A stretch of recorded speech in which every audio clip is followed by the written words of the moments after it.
ठाकरेंच्या 6 खासदारांनी एकनाथ शिंदेंच्या शिवसेनेत एंट्री मारली आहे। लागलीच ठाकरेंच्या सचिन अहिरांनी सुद्धा एंट्री घेतली। शिंदेंच्या सेनेतलं इन्कमिंग थांबत नाहीये, पण आता ठाकरेंचा पक्ष फोडणाऱ्या शिंदेंच्या शिवसेनेत अंतर्गत खळबळ सुरू झाली आहे। अचानक घडलेल्या राजकीय घडामोडींमुळे शिंदेंचे काही नेते नाराज होत आहेत। ते नेते कोण आहेत त्यांच्याबद्दल तर बोलूयाच, पण खरा मुद्दा म्हणजे वाढत्या इन्कमिंगमुळे शिंदेंनाच कसा राजकीय फटका बसणार आहे याबद्दल सविस्तर बोलूयात। नमस्कार मी श्रुती आणि तुम्ही पाहतात लगावबत्ती। आता अलीकडे चर्चा झालेल्या नेत्यांच्याबद्दल बोलायचं झाल्यास नव्याने आलेल्या सचिन अहिर यांनी शिंदे सेनेकडून विधान परिषद उपसभापती पदासाठी अर्ज भरल्याने नीलम गोरे आणि कृपाल तुमाने नाराज झाल्याच्या बातम्या आल्यात। कृपाल तुमाने उपसभापती पदासाठी शर्यतीत होते। विधान परिषद उपसभापती पदासाठी नीलम गोरे देखील इच्छुक होत्या, पण दोन्ही नावं मागे पडलीत आणि महायुतीकडून विधान परिषद उपसभापती पदासाठी सचिन अहिर यांना उमेदवारी जाहीर झाली। नीलम गोरे यांचं नाव आघाडीवर होतं। त्या अखंड शिवसेनेपासून उपसभापती या पदावर होत्या। 24 जून 2019 पासून ते एप्रिल 2026 पर्यंत त्या विधान परिषदेच्या उपसभापती होत्या। विधान परिषदेवर पुन्हा संधी मिळावी आणि उपसभापती पद मिळावं अशी त्यांची इच्छा होती, पण अहिरांच्या शिवसेनेतील एंट्रीमुळे नीलम गोरे यांची इच्छा आकांक्षा याला सुरुंग लागलाय। हे झालं लेटेस्ट उदाहरण।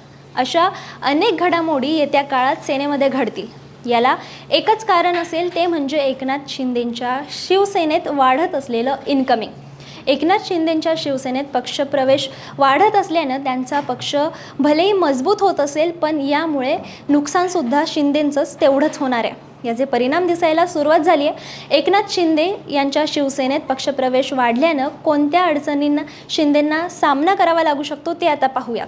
शिंदेंच्या सेनेत नाराजीचं प्रमाण वाढू शकतं। याचं उदाहरण आपण पाहिलं ते म्हणजे सचिन अहिरांच्या येण्याने आणि त्यांना देऊ केलेल्या विधान परिषद उपसभापती पदामुळे नीलम गोरे यांची नाराजी शिंदेंनी ओढवून घेतली आहे।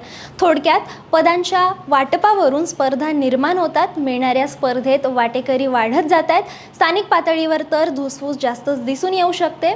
विभाग प्रमुख, जिल्हा प्रमुख, विभागीय शाखा पदाधिकारी यांच्या निवडीत नव्याने दाखल झालेल्या नेत्यांमुळे, कार्यकर्त्यांमुळे शिंदेंच्या पक्षातील अनेक इच्छुक डावलले जाऊ शकतात। यातून शिंदेंसोबतचे जुने कार्यकर्ते, स्थानिक नेते आणि पदाधिकारी यांच्यात असंतोष उफाळून येऊ शकतो। त्यांच्यात जुने कार्यकर्ते बाजूला पडल्याची भावना निर्माण होऊ शकते। परिणामी असा नाराज गट पुन्हा उद्धव ठाकरे यांच्या बाजूला जाऊ शकतो। पुढील काळात महायुतीसोबतचा तणाव देखील वाढू शकतो।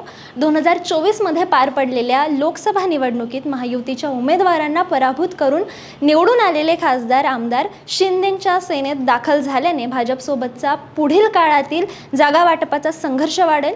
उदाहरण म्हणजे धाराशिव लोकसभा मतदारसंघातून ओमराजे निंबाळकरांनी अजित पवारांच्या राष्ट्रवादीच्या अर्चना पाटील यांना पराभूत केलेलं। त्यांचे पती भाजपमध्ये आहेत। इथे भाजप वर्सेस शिंदे वाटाघाटी कशी होईल? इतकंच नाही, शिंदे सेनेतच स्पर्धा वाढेल। उदाहरण घ्यायचंच झाल्यास शिर्डीमधून भाऊसाहेब वागचौरे यांनी पराभूत केलेले शिवसेनेचे उमेदवार सदाशिवराव लोखंडे, नागेश आष्टीकरांनी पराभूत केलेले शिंदेंच्या सेनेचे उमेदवार बाबूराव कदम कोहळीकर निवडून आलेले आणि पराभूत झालेले दोघे प्रतिस्पर्धी शिंदेंच्या सेनेत आहेत। याशिवाय मागील निवडणुकीत डावललेल्यांचं काय?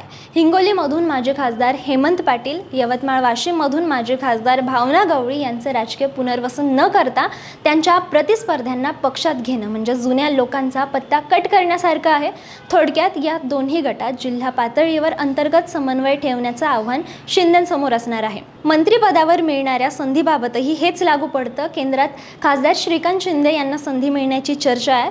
त्यामागे एकनाथ शिंदेंची राजकीय ताकद आणि सेनेचे संख्याबळ जरी असलं तरी पक्षात अनेक ज्येष्ठ खासदार असूनही जर श्रीकांत शिंदे यांना एवढ्या लवकर केंद्रात मंत्रिपद दिल्यास ज्येष्ठ नेत्यांमध्ये अस्वस्थता निर्माण होईल आणि एकनाथ शिंदेंवर घराणेशाहीचा ठपका लागेल। श्रीकांत शिंदेच नाही तर पक्षात नव्याने आलेल्या संजय जाधव आणि ओमराजे निंबाळकर या दोघांपैकी एकाला केंद्रात आगामी मंत्रिमंडळ विस्तारात केंद्रीय राज्यमंत्रीपद मिळण्याची शक्यता आहे।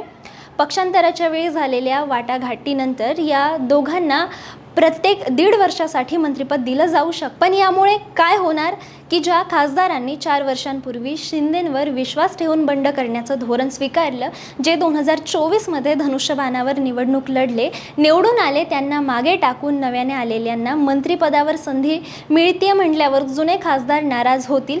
नवे आले आणि फायदा घेऊन गेले अशी भावना त्यांच्यामध्ये निर्माण होईल. पक्षांतर करताना एकनाथ शिंदे येणाऱ्यांना आश्वासन देतात, पण नवीन सदस्यांना सन्मान देण्याच्या प्रयत्नात अडचण होते. ती म्हणजे व्यावहारिक राजकारणात पदांची संख्या मर्यादित असल्याने प्रत्येकाचं हे 100% समाधान करणं कठीण होऊन बसतं.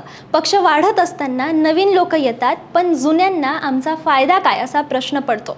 नव्यांना भरघोस विकास निधी मंत्रिपदं दिली तर जुने नेते नाराज होऊन पक्षात फूट पडू शकते. त्यामुळे एकनाथ शिंदे अशा वेळी आपलं नेतृत्व कौशल्य कसं दाखवतात, पक्ष एकत्र बांधून कसा ठेवतात यावर संपूर्ण चित्र अवलंबून आहे.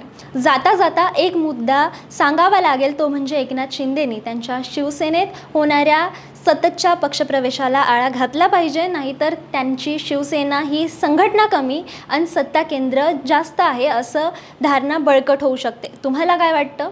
कमेंटमध्ये याबद्दल नक्की सांगा आणि अशाच इंटरेस्टिंग व्हिडिओसाठी लगाव बत्तीला फॉलो करा.